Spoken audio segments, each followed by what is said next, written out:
등에 관한 법률에 부동산 거래 신고 절차에 대한 설명으로 옳은 거. 개업공인중개사 중개에 의해 거래가 생사된 경우 거래 당사자의 요청이 있을 경우에 하나요. 개업공인중개사가 부동산 거래 신고를 하여야 한다. 맞아요? 아니죠. 요청이 없어도요. 개업공인중개사가 무조건 신고 의무가 있죠.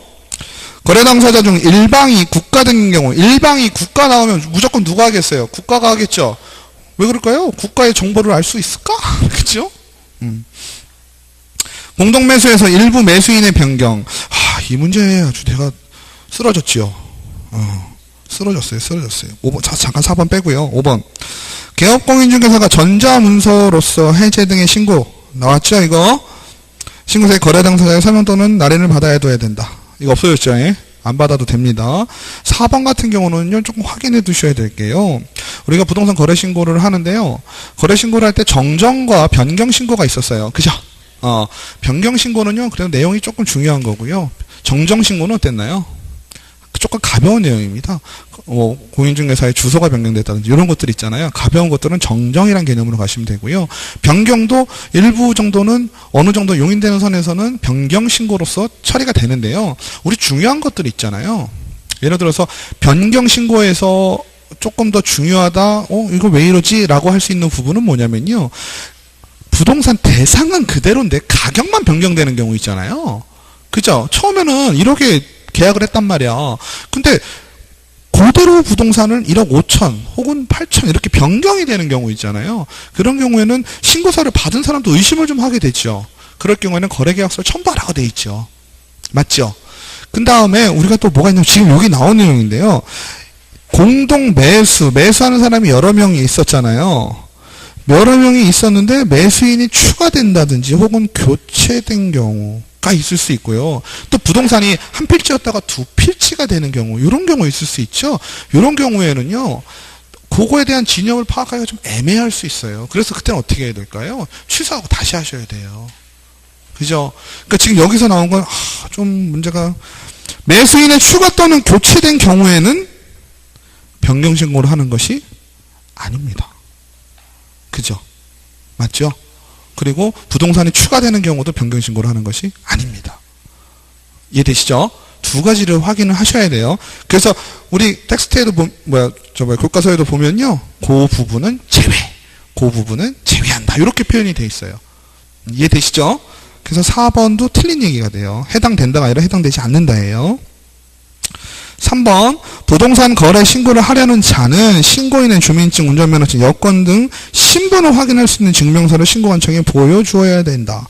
다만 전자문서로 신고를 하려는 자는 전자인증의 방법에 따른다. 맞죠? 당사자인 거 신분증 확인해야 되죠? 소속공인중개사도 마찬가지죠? 위임장 같은 거 필요 없고 내가 맞습니다라는 것만 보여주면 돼요. 전자인증의 방법은 뭐예요? 인증서로 하니까 이건 더 확실하죠? 22번, 개업공인중개사의 손해배상 책임 보장을 위한 업무보증. 틀린 거. 법인이 아닌 개업공인중개사가 손해배상 책임을 보장하기 위해 설정해야 되는 보증 설정 금액은 1억 원 이상이다. 맞나요? 맞죠? 개업공인중개사가 보증을 변경하는 경우 이미 설정된 보증의 효력이 있는 기간 중에 다른 보증을 설정하고 그 증명서류를 갖추어 등록관청에 신고해야 한다. 다만 보증기관이 등록관청에 직접 통보 신고를 생략할 수 있다. 맞죠? 새로 보증을 갱신한 거잖아요. 이럴 때 어때요? 원래 내가 해야 되지, 내가 해야 되는 것이 원칙이잖아요. 그죠? 근데 협회 같은 데서 대신 나 통보해 주는 거죠. 그러면 안 해도 되겠죠. 그 다음에 공탁금 회수. 공탁금 우리가 신고. 이거는 어떤 개념으로 보시자 그랬냐면 우리 보험 청구할 수 있는 기간이라는 게 있다 그랬죠. 그죠? 보험 청구 기간도 3년입니다. 그죠? 그러면은 공제사고 같은 경우도 바로 나면 좋은데 최소한 3년 정도 있을 때 나타난다. 뭐 이런 얘기 했었어요. 끼워 맞히느니라고. 맞죠? 그래서 공탁금도 몇 년 동안? 3년 동안은 회수하지 못한다. 언제부터? 폐업하고. 그죠? 공탁으로 하시는 분은 아무도 없겠죠? 개업공인중개사는 보증보험금, 공제금 또는 공탁금으로 손해배상을 할 때에는 15일 이내에 보증보험 또는 공제에 다시 가입하거나 공탁금 중 부족하게 된 금액을 보존해야 된다. 명확하죠? 다른 법률에 의하여 중개업을 할 수 있는 법인의 경우 보증 설정 금액은 1천만 원 이상이다. 맞나요? 일부 맞고 일부 틀리죠. 농협만 1천만 원이잖아요. 그러니까 이거를 이거를요. 자, 다른 법률에 의하여 특수법인이죠. 특수법인의 경우 보증 설정 금액은 1천만 원 이상이다는 말 자체는 명확하게 틀린 거죠. 왜냐하면 농현만 1천만 원이고요. 나머지는 얼마예요? 2억 이상 해야 되니까. 요거를 또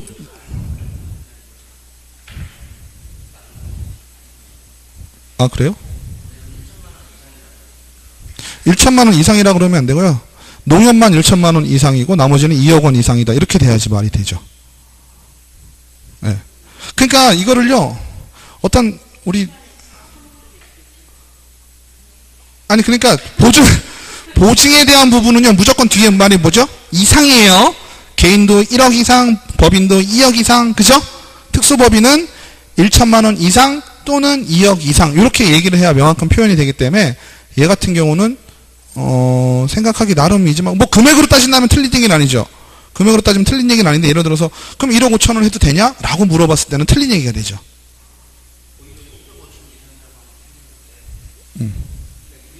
아니 1억 천만 원 이상이잖아요.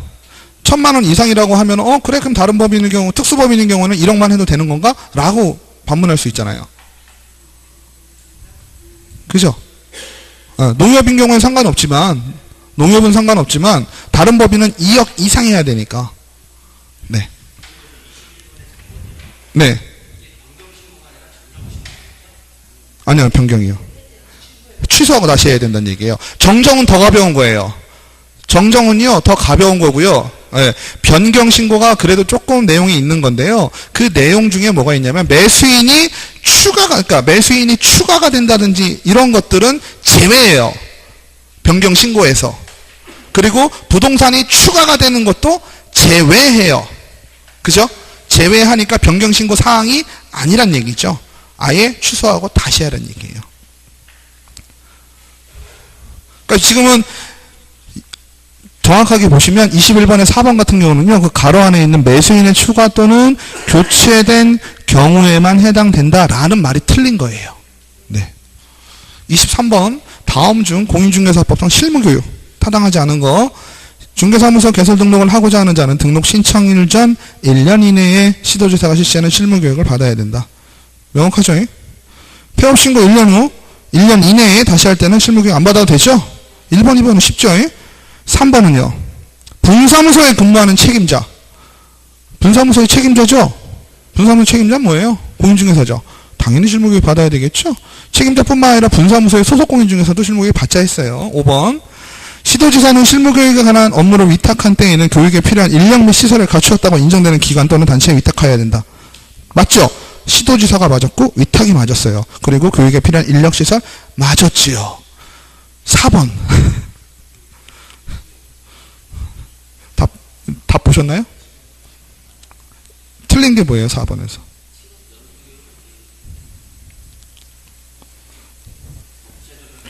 실무교육은요. 제가 이것도 조금 그랬던 게 저도 이제 살짝 반성을 한 부분인데요. 제가 실무교육에 대한 부분을 설명을 드릴 때도 법 같은 거 바뀌고 이러니까 그때 실무교육 하시는 거다 이런 얘기를 했었어요. 근데 지금 여기서 정확하게 얘기하는 거는 실무교육은 법률 지식, 중개, 실무, 직업, 윤리 등을 내용으로 하는 교육이다. 이렇게 표현해야 정확한 표현이에요. 아주 정확한 표현.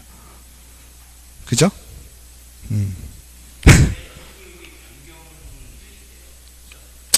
그렇죠.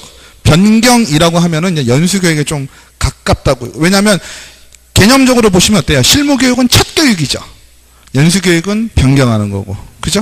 그러니까 실무교육은 법률 지식이라고 표현하시는 게 조금 더 정확하대요. 그죠? 저는 이렇게 양자 구분 그렇게 안 하고 말씀을 좀 드렸단 말이에요. 왜냐면 우리가 공부할 때랑 또 바뀌거든요. 그죠? 지금 여러분들이 지금 공부했는데 2년 후에 할 수도 있잖아요. 그죠? 2년 후에 지금 중개업을 하신다고 하시면은 여러분이 공부했을 때랑 법은 또 바뀌었거든요. 그럼 실무교육에서 그런 거 배우실 수도 있거든. 중요한 것들. 그리고 과목으로 따지면 연수교육하고 실무교육하고 어떤 게 더 길어요? 283이니까 이쪽이 훨씬 길죠.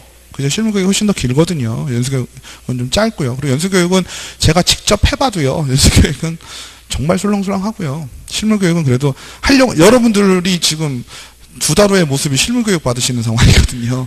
얼마나 전투력이 충분하시겠어. 그죠? 그러니까 얘기가 좀 다르거든요. 그래서 그랬는데, 우리 정확하게 가자는 얘기죠. 실무교육은 최초교육이라고 보고요. 법에 대한 지식, 그죠? 요걸 보신다고 보고, 중개실무 직업윤리 당연히 들어갑니다. 그죠? 그 다음에 24번 계산 문제죠. 이런 문제는 항상 나오면, 두려워하지 마시고, 항상 땡큐예요. 그죠? 항상 땡큐예요. 왜? 정말 쉽거든요. 개업공인중개사 A는 갑 소유의 주택을 을에게 5억 원에 매각하는 거래를 성사시키면서 동일한 기회에 동일 주택에 병을 전세권자로, 그죠? 전세권자죠. 을을 전세권 설정자로 하여 전세금 2억 계약기간 2년 하는 전세계약을 알선하였다. 등장인물 몇 명이에요? A는 공인중개사죠. 갑, 을, 병 했죠.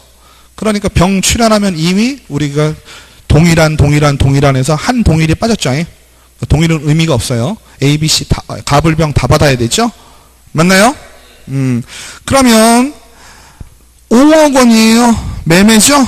밑에 나와요. 얼마예요? 5억은 어디 들어가야 되겠어요? 매매 교환에 5억에 요율이 얼마죠? 0.4. 그 다음에 전세 얼마예요? 0.3이죠. 지금은 중요한 게 뭐예요? 맨 문제로 중요하죠. 대한민국 말은. 을로부터 받을 수 있는 거예요. 그죠? 그러니까 얘는요. 문제만 잘 읽으면요. 문제가 없겠죠. 을로부터 받을 수 있는 거예요. 을로부터. 맞죠? 전체예요. 지금은 금액이? 아니죠. 을한테만 받는 거니까. 지금 따지면 어때요? 갑한테는 얼마 받아야 돼요? 5, 4, 200. 을한테는요? 5, 4, 200. 병한테는요? 60. 2, 3은 60. 그죠? 그리고 또 을한테 2, 3은 60. 200, 260, 60. 이렇게 받는 거죠? 그죠? 근데 다행스럽게 어때요? 다 합친 금액은 없어요. 그죠? 그죠? 다 합친 금액은 없어서 헷갈리는 문제가 조금 덜 했어요. 근데 다 합친 거 있었으면 아무 생각 없이 어떻게 해요? 200. 그죠? 60. 하면 얼마예요? 520. 이렇게 쓸 가능성이 있나요? 농후합니다. 진짜. 520으로 쓸 가능성도 있어요. 그죠? 근데 여기서 원하는 건 뭐예요? 을한테만 받는 거죠? 을한테 얼마 받으시면 되겠어? 260 받으시면 되겠죠? 25번 공인중개사 법령상 갑과 을이 받을 수 있는 포상금 문제 나오면 우리 푸는 방법 알죠? 이제 어떻게 해야 될까요? 맨 뒤에 거 봐야 돼요. 그죠? 맨 뒤에 거 보시면 어때요? A는 갑이 고발하기 전에 행정기관에 발각되었죠? A 날라갔죠? 누구만 따져요? B, C, D, E만 따지면 되겠죠? 맞아요? 맞나요? B, C, D, E만 따질 거예요. 그죠? 근데 E는 뭐예요? 형사재판에서 집행유예를 받았고요. 그죠? 맞아요? C는요, 무죄 판결 받았어요. 맞나요? D는요, 기소유예 받았죠? 그러면은 받을 수 있는 게 얼마예요? 받을 수 있는 당사자가 되는 건 누구예요? A는 날라갔고요. 그죠? 맞죠?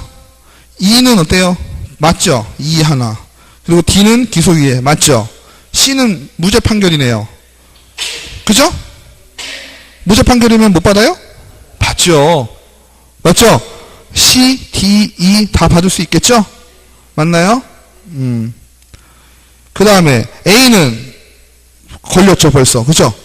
B는 뭐예요? 무혐의 처분. 무혐의 처분 받아요 못 받아요? 못 받죠? 그러니까 받을 수 있는 건 뭐예요? C, D, E 요거밖에 못 받죠? 그러면 그걸 생각하시면서 가실 거예요. E는 누가 신고했어요? 을이 신고했죠? 그럼 E는 받는 거죠? 맞죠? 그러면 을이 50만원 받았죠? 그 다음에 갑과 을이 D를 신고했어요. 맞죠? 5분의 2, 5분 3이니까 20만원, 30만원씩 받기로 했죠? D도 맞는 거죠? 그럼 20만원, 30만원 거기다 체크를 해놓으시면 되죠? 갑, 을 해놓고 을 50만원, 을 30만원, 갑 20만원 이렇게 놓으면 되죠? 그리고 또 위에 C죠? C 받아요? 못 받아요? 받죠? 맞죠? 누가 받아요? 을이 받네요. 그죠? 그 문제는 뭐예요? 누가 받는 거예요? 포상금액. 갑과 을이 받을 수 있는 포상금의 최대액이죠? 그러니까 얼마 될까요? 갑은 20, 을은 130. 그죠? 이런 문제 나오면 땡큐죠? 맞죠? 계산 문제가요, 공인중개사법은 학계론도 마찬가지고요. 계산 문제에 무조건 맞히신다는 생각을 하셔야 돼요. 왜? 되게 쉬워요. 그죠? 이게 쉬워? 이러시겠지만, 이게 따지고 보면, 그죠? 따지고 보면 쉽죠? 따지고 보면 쉬워요. 계산하는 문제 나오면은 고마운 거예요. 26번, 협회에 관한 설명 중 옳지 않은 거. 공인중개사법은 협회 설립에 대한 인가주의를 규정한다. 인가주의라는 건 뭐예요? 국토부에서 인가해야 된다 그랬죠? 협회 설립하려면 몇 명? 시작은 300명, 600명, 100명, 20명이죠? 협회를 설립하고자 할 때는 600명 이상, 그죠? 300명, 600명 나왔네요. 공제사업을 하려고 하면 어떻게 해야 돼요? 공제사업은 따로 받아야 되죠. 그죠? 공제사업은 해도 안 해도 그만인데요. 하려고 할 때는 국토부 장관 승인받아야 되고요. 협회가 지부 또는 지회를 설치할 때는 국토부 장관에게 신고해야 된다. 맞나요? 아니죠? 관리받는 거는 국토부 장관이 맞죠? 지부나 지회나. 그죠? 근데 지부나 지회를 설립했을 때는 어디다 하라 그랬어요? 지부는 시도, 지회는 시군구.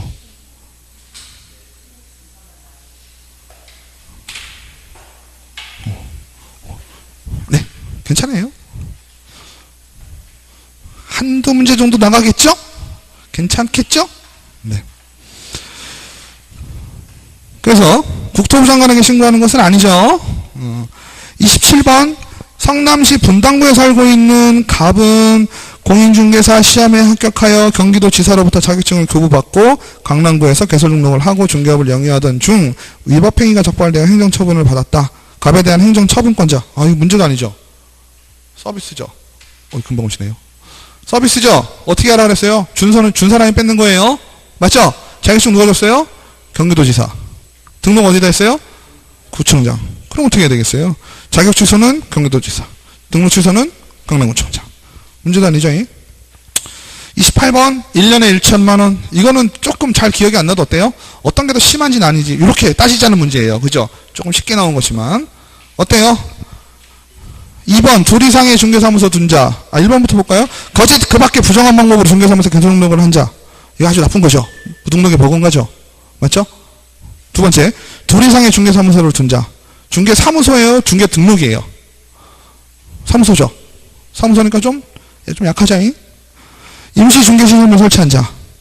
중개 대상물을 매매로 업을 하는 행위를 한 자. 4번, 그 다음에 5번. 4번, 5번은 뭐예요? 금지행위죠. 그죠? 금지행위요. 위에 거는 명초 판매에 뭐예요? 초하고 매네요. 그죠? 4, 5번이. 맞죠? 전반전 4개죠? 1년에 1천만 원이죠? 임시중개 시설물도 1년에 1천만 원. 둘 이상의 중개사무소 둔 자도 1년에 1천만 원. 거짓 부정한 방법. 이게 뭐예요? 3년에 3천만 원. 그죠? 제일 세죠? 부동산 거래신고 등에 관한 법령상 토지 거래 계약에 관한 허가구역에 관한 설명으로 옳지 않은 거. 스스로 어려주시더라고요. 토지거래 허가구역 안에서 유저당권의 설정과 부담부 증여도 허가를 받아야 하는 대상 관리이다. 넘어가고 허가구역의 지정은 허가구역의 지정을 공고한 날로부터 5일의 효력이 발생하나 해제되는 축소 지정의 경우는 지정 공고일 즉시 효력이 발생한다. 요건 아시죠? 그죠? 토지거래 허가를 처음부터 배제할 목적으로 허가를 받지 않고 계약을 한 경우 2년 이하의 징역 또는 토지가격 30% 이하에 해당하는 벌금을 부과하나 허가를 받은 목적대로 이용하지 않은 경우에는 이행강제금이 부과될 수 있다. 이건 맞죠? 그죠? 요거는 아시죠? 지가가 급격히 상승하는 지역으로서 법령에 의한 개발 사업이 진행 중이거나 예정되어 있는 지역은 허가구역으로 지정할 수 있다. 이게 허가구역의 목적이죠? 그죠? 급격하게 지가가 상승할 수 있는 우려가 있는 경우. 5번 민사집행법에 따른 경매의 경우에도 경매 대상물인 토지가 허가구역 안에 있는 경우 토지거래 계약 허가를 받아야 된다. 아까도 나왔죠? 경매 같은 경우는 허가를 받지 않아도 되겠죠? 1번 같은 경우는 뭐예요? 허가를 부담부 증여죠? 저당권 설정과 부담부 증여. 이것도 허가를 받아야 되는 대상 관리가 된다라고 이해를 하셔야 되겠네요. 30번 다음은 개업공인중개사의 중개대상물 조사 확인에 관한 내용이다. 옳은 것. 토지 소유권에 관하여 토지대장과 등기부사항 증명서가 일치하지 아니한다. 이거 어떻게 하자 그랬어요? 대장하고 등기사항 증명서는 각각이 가지고 있는 목적이 다르다 했죠? 대장은 물리적인 거, 등본은 소유권에 관한 거. 그죠? 맞죠? 요거만 기억하시면 딱 끝나죠? 그러면 건축물 대장을 갖다 대건, 토지 대장을 갖다 대건, 지적도를 갖다 내건, 그거에 대한 목적들이 다 있잖아요. 그럼 걔가 우선하는 거고요. 그죠? 현실하고 지적도 상이 있을 경우에는 누가 더 우선해요? 지적도가 우선한다 그랬잖아요. 그죠? 기억나시죠? 그러면 2번 같은 경우는 뭘로 판단을 해야 되겠어요? 소유권에 관한 거잖아요. 이거는 등기부등본. 그죠? 그 다음에 토지의 경계 및 지세는 지적도. 토지의 경계는 지적도를 봐야 되겠죠? 여기까지는 맞았죠? 지세라는 건 뭐예요? 높고 낮고 형태 이런 거 보는 거죠? 걔는 뭘로 봐야 돼요? 임장을 해야 되죠? 요즘은 임장활동도 좋죠? 뭘로 하면 돼요? 항공뷰로 보면 되죠? 로드뷰 항공뷰 얼마나 좋아요. 그죠? 요즘은 공인중개사 사기가 너무 좋아. 안 가봐도 다 알아. 특히 토지 같은 경우는 잘 변하지도 않죠. 예.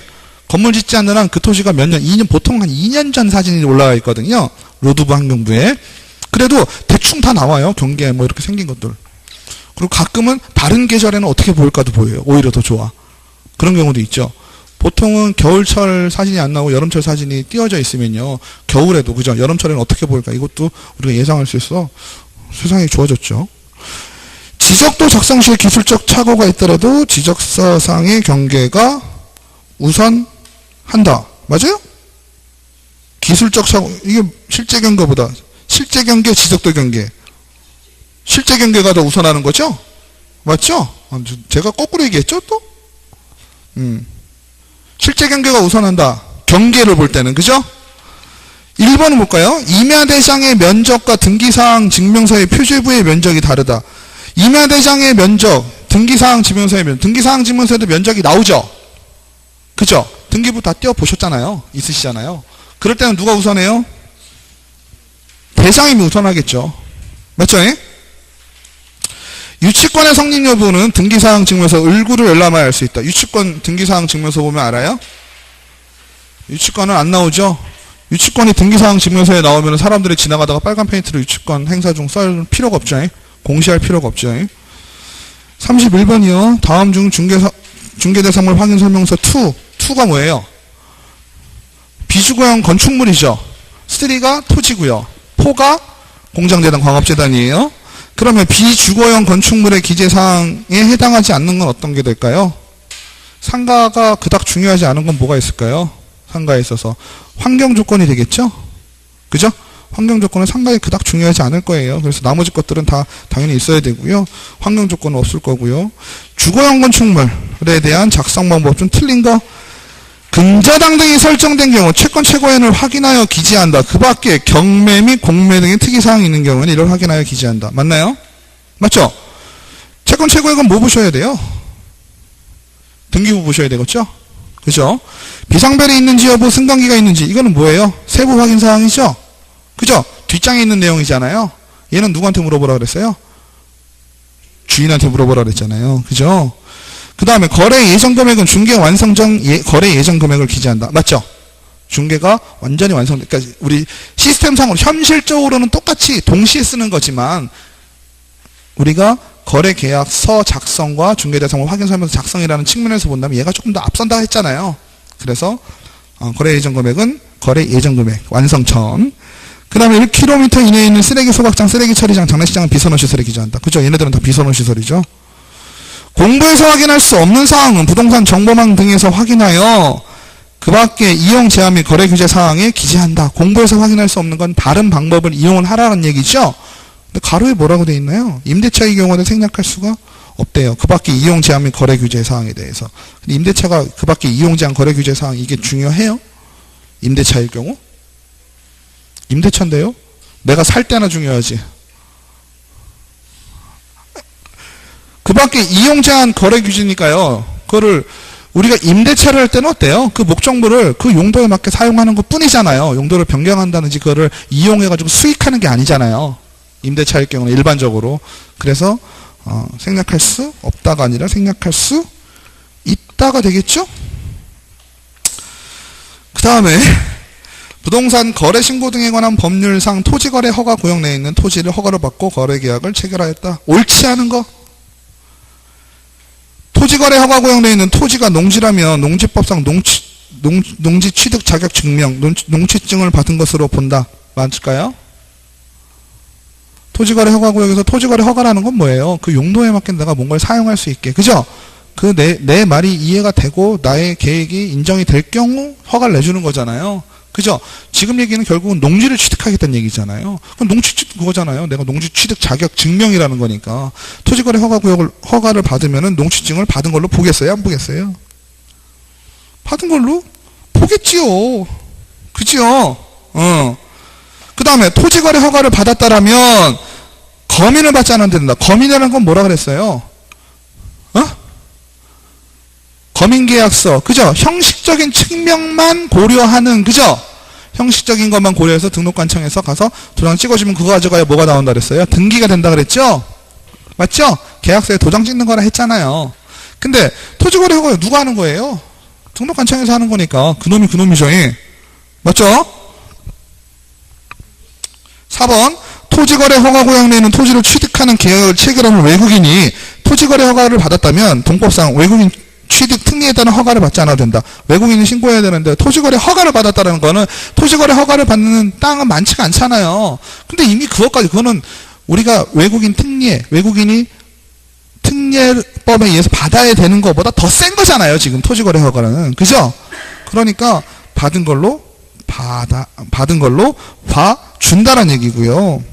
그 다음에 공익사업을 위한 토지 등의 취득을 보상해 관한 법률에 의한 토지의 수용에는 토지거래 허가규정을 적용하지 아니한다. 그렇겠죠? 그러면 3번 볼까요? 토지거래 허가를 받았다면 부동산 거래 신고를 하지 않아도 된다. 맞아요? 토지거래 허가하고 부동산 거래 신고는 얘기가 다르죠? 토지거래 허가는 뭐예요? 그 토지를 용도에 맞게, 그죠? 왜냐면 투기가 완연하니까, 그죠? 용도에 맞게 쓸 놈인지를 확인하는 거고요. 실제로 거래 금액, 이런 것들, 누구랑 사고, 누구랑 팔고, 이런 내용들이 있죠? 공인중개사가 누가 들어갔고, 이런 것들에 대한 부동산 거래 신고는 생각할 수가 없겠죠. 맞죠? 그 다음에, 개업공인중개사가 토지 소유자와 건물 소유자 간에 교환 계약을 성립시켰다. 교환 계약은 부동산 거래 신고를 해야 되나요? 교환 아니죠? 매매일 경우, 그죠? 소유권의 이전일 경우에 부동산 거래 신고를 하라고 그랬고요.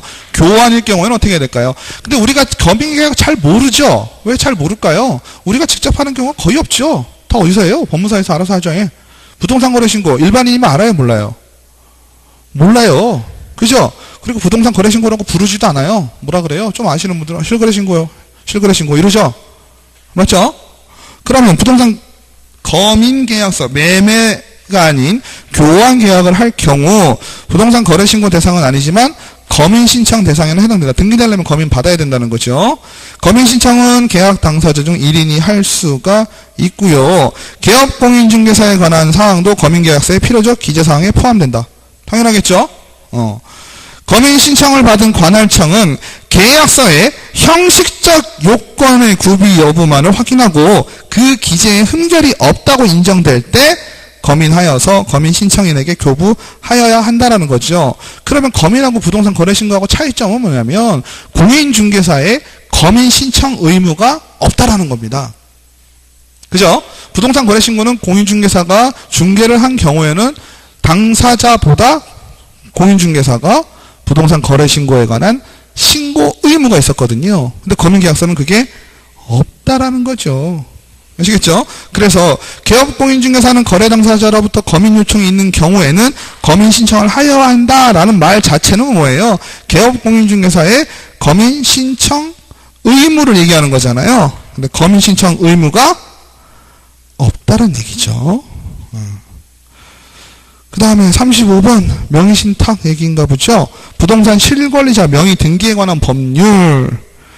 옳지 못한 건 채권, 기타 무체재산권은 동법상 처벌의 대상이 되는 명의신탁금지 대상권리에 해당되지 아니한다. 왜 그럴까요? 얘는 부동산이죠. 현재 상황.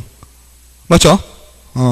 그러니까 채권, 기타 무체재산권, 보이지 않는 재산권이죠. 명의신탁금지 대상권리에 해당되지 아니하고요. 명의 수탁자로부터 그 부동산을 양수한 제3자. 보통 제3자 나오면 어땠나요? 무조건 다 유하죠? 대부분 유합니다. 다만 뭐예요? 명의 수탁자가, 그죠?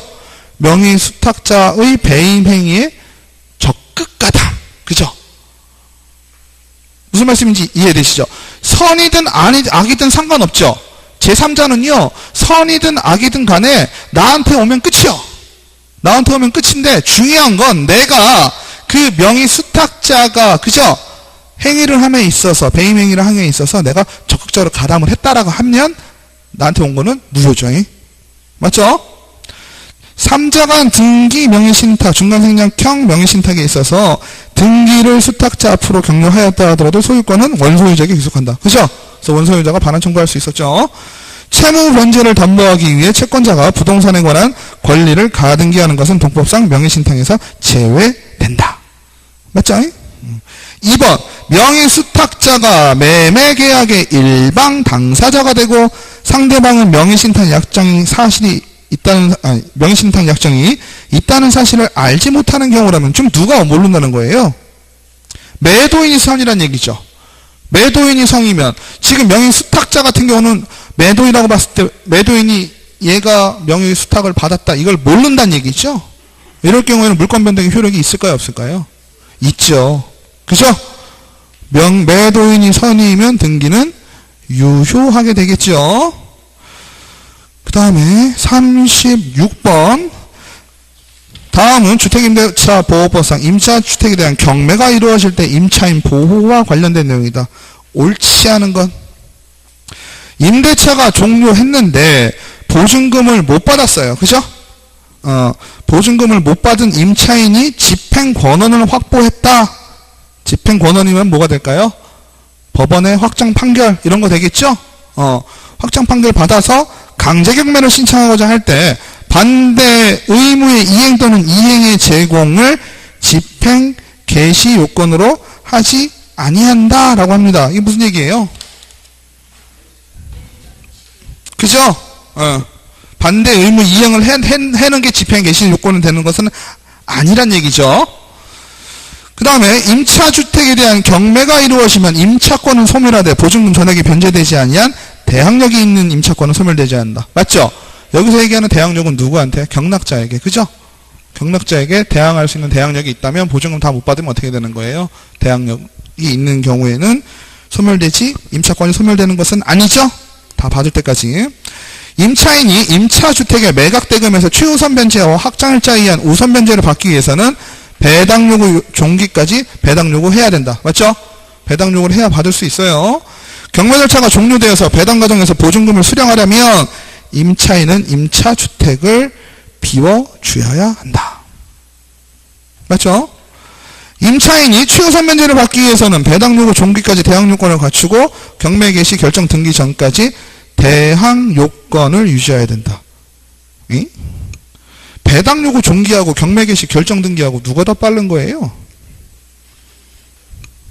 경매 개시 결정 등기는 등기부상에 나오는 거죠. 이제 경매 시작해 이 얘기입니다. 그죠? 경매가 들어가는 것이 확정이 되면 등기부터 쳐놓죠. 그죠? 등기 쳐놓고 배당 요구 종기를 결정하게 되죠. 그러니까 어떻게 되겠어요? 경매가 시작됩니다 라는 말이거든요. 그 전까지는 어떻게 해야 되겠어요? 대항 요건 자체를 갖추어야 되겠죠. 쉽게 얘기하면 뭐예요? 경매 들어가기 전에 대항력이 있어야 된다는 얘기예요. 맞죠? 지금 경매 개시 결정 등기가 났다라는 건 이 집에 대해서 이제 경매 들어가요 라고 하는 건데 경매가 들어간 다음에 대항력을 갖추면 뭐하냐고. 무슨 말인지 아시죠? 그러니까 지금은 최우선 변제권 얘기죠. 소액 임차인이 보호받기 위해서는 경매 들어가기 전에 뭐 해야 된다? 대항력을 갖추어 놓아라. 그리고 언제까지? 배당 요구 종기일까지. 그죠? 배당 요구가 끝날 때까지 뭐 해라? 대항 요건을 유지해라. 이해되시죠? 바뀌었죠? 앞뒷말이 바뀌었어요. 그 다음에 37번. 개업공인중개사가 상가 건물 임대차를 중개하면서 의뢰인에게 권리금 보호 규정에 대해서 설명은 좀 틀린 거. 권리금 권리금 계약이란 신규 임차인이 되려는 자가 임차인에게 권리금을 지급하기로 하는 계약을 말한다. 맞나요? 새로운 임차인이 기존의 임차인에게 주는 거죠. 임대인이 임대차 기간이 끝나기 3개월 전부터 임대차 종료 시까지 임차인이 주선한 신규 임차인이 되려는 자에게 상가 건물에 관한 조세, 공과금, 주변 상가 건물의 차임 및 보증금 그 밖에 부담에 따른 금액에 비추어 현저히 고액의 차임과 보증금을 요구한 행위는 방해. 말을 너무 어렵게 했는데 쉽게 얘기하면 뭐예요? 나 100에 30에 있었는데 1000에 300을 부르는 거죠. 이러면은 내가 그 월세는 주인하고의 관계지만 나는 그렇게 새로운 사람이어서 권리금을 받아야 되는데 권리금 받게 하는 걸 지금 못 받게 방해하는 것밖에 안 되잖아요. 그죠? 이거 하지 말라 그런 거예요. 그 다음에 임대차 목적물인 상가 건물을 1년 6개월 이상 영리 목적으로 사용하지 아니한 경우 임대인이 임차인이 주선한 신규 임차인 데려온 자와 임대차 계약을 체결을 거절할 수 있는 정당한 사유에 해당이 된다. 그죠? 에? 임대차 목적물을 사용하지 않을 경우에는 가능하다라고 했었어요. 5번 임대차 목적물인 상가 건물이 유통산업발전법 제2조에 따른 대규모 점포 또는 준대규모 점포의 일부인 경우에는 권리금 보호 규정이 적용되지 아니한다. 맞습니다. 그 다음에 4번 볼까요? 임대인이 권리금 계약에 따라 임차인이 주선한 신규 임차인이 되려는 자로부터 권리금을 지급받는 것을 방해하여 누가 방해했어요? 임대인이죠? 맞아요? 그래서 누가 임차인이 손해를 발생을 했네요. 그러면 그 손해를 배상한 책임이 임대인에게 있는데요. 이럴 경우 그 손해배상액은 신규 임차인이 임차인에게 신규 임차인이 얼마 주기로 지금 한 권리금이 있죠. 그리고 임대차 종료 당시에 권리금이 있죠. 그것 중에 낮은 금액을 넘지 못한다라고 합니다. 맞죠? 38번 다음 중 주임법과 달리 상가건물 임대차 보호법의 특징으로 볼 수 없는 것. 임차 보증금이 일정 금액을 초과하면 원칙적으로 동법이 적용되지 않는다. 이건 어느 법에서? 지금 물어보는 게 좀 어떤 법이에요? 상가임대차 건물이 상가임대차 보호법을 물어보고 있는 거죠. 그러니까 상가임대차 보호법이 임차보증금이 일정 금액을 넘으면 원칙적으로는 적용되지 않죠. 하지만 몇 가지는 적용이 되죠. 계약갱신 요구권이라든지 권리금에 대한 부분은 인정이 됩니다. 그 다음에 우선면제를 받기 위한 확정일자는 어디서 받으시라 그랬어요? 세무서장에게 받으시라 그랬어요. 그죠? 그 다음에 임차인에게 계약갱신 요구권 5년 동안 인정이 되고요. 최우선면제권에서 보증금액을 정함에 있어 보증금 외에 차임이 있는 경우 이를 환산하여 보증금액에 포함하고요. 사실혼 배우자의 임차권 승계제도 아까도 했었죠. 주택에만 인정이 됩니다. 자, 39번 법원 경매에 관한 다음 설명 중 옳지 않은 것. 경매를 신청한 가압류보다 선순위인 지상권은 저당권에 대항하지 못하면 매각으로 소멸한다. 이게 무슨 얘기인가요? 그죠? 매각으로 소멸한다는 것은 경락자에게 대항하지 못한다는 얘기죠. 근데 선순위 지상권은 저당권에 대항하지 못한다고 할 경우 왜 저당권이 뭐가 되니까요?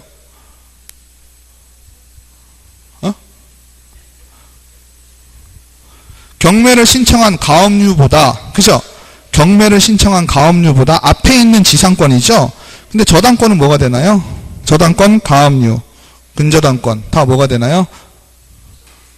그죠? 그러니까 매각으로 소멸을 하게 되고요. 매각 허가 결정에 불복하여 항고하고자 하는 사람은 매각 대금의 10% 이거 아까도 했죠. 10%를 걸고 나서 항고를 해라라고 했고요. 최고가 매수신고인 외에 입찰자는 최고가 매수신고액에 대해 입찰보증을 공제한 이건 뭐죠? 차순위 매수신고 말씀드렸었죠? 이거는 간단하죠. 누구 입장에서? 법원 입장에서 손해가 안 날 때예요. 그죠?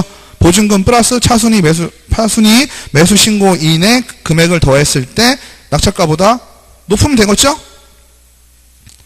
배당 요구에 따라서 매수인이 인수해야 할 부담이 바뀌는 경우 배당 요구를 한 채권자는 배당 요구의 종기가 지난 뒤에는 철회하지 못한다. 그러니까 배당 요구 종기가 전에 바꿔야 되겠죠.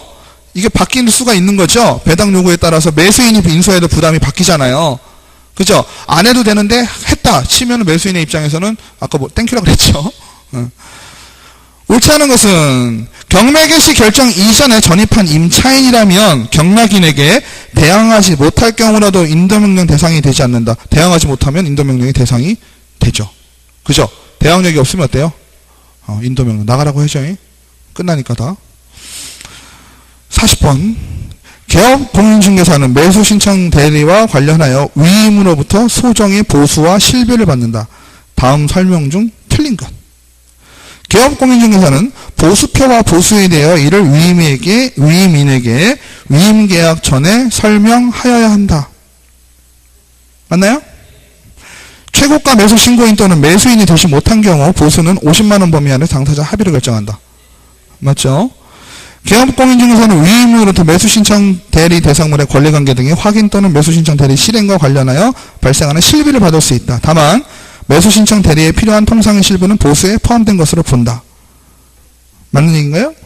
5번. 개업공인중개사는 매수신청 대리 보수표를 중개사무소 안에 보기 쉬운 곳에 게시해야 된다. 맞나요? 매수신청 대리 보수 지급 시기는 약정이었다면 언제까지인가요? 쉽게 얘기하면 뭐예요? 잔금 치를 때죠. 매각 대금 지급 기일까지입니다. 그죠? 지금 보수에 대한 얘기 하고 있잖아요. 매수신청 대리. 매수신청 대리인에 만약에 성공이 됐다. 그죠? 낙찰을 최고가 매수자로 신고가 됐다. 그러면은 보수 얼마나 받죠? 1 아니면 1.5% 이내 나왔죠. 뭐죠 그게? 감정평가액의 1% 이내 혹은 최저 매각 가격의 1.5% 이내. 그죠? 왜냐하면 최저 매각 가격이 더 낮을 수가 있죠. 그죠? 감정평가 금액은 10억이었는데 몇 번 유찰되면 최저 매각 가격 달라지잖아요. 그죠? 그러니까 더 낮은 금액의 1.5%. 감정평가 금액의 1% 이내에서 결정한다. 힘들죠? 저만 힘든가요? 아무튼 오늘 여기까지 하겠습니다. 수고하셨습니다.